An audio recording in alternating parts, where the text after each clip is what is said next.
And for me, the initial draw was the interaction and the dynamic between Eddie Brock and the symbiote, and the inner conflict and the struggle between primal sort of need, which is Venom, is like, oh, when do we eat?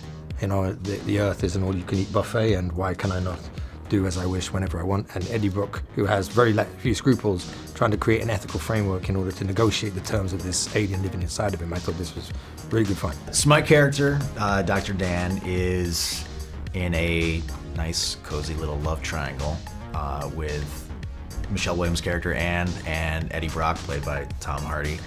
But we wanted to do something a little different in this love triangle. I think we've all seen the classic love triangles where, you know, the old guy hates the new guy feels threatened by the old guy, and then you're just wondering how they're gonna duke it out and fight over the girl who's gonna throw her hands up and be frustrated by how meatheady these two idiots are and stuff. So we didn't want to do anything like that.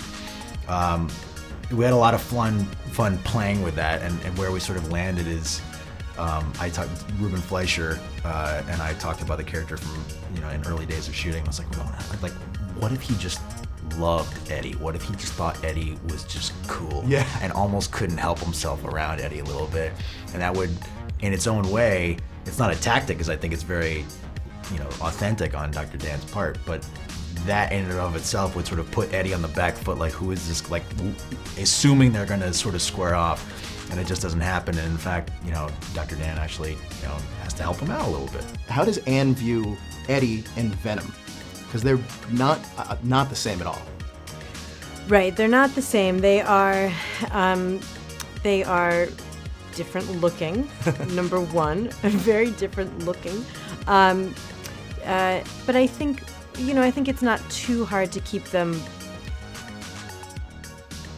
separate. Who's better for her, in your opinion, Dan or Eddie?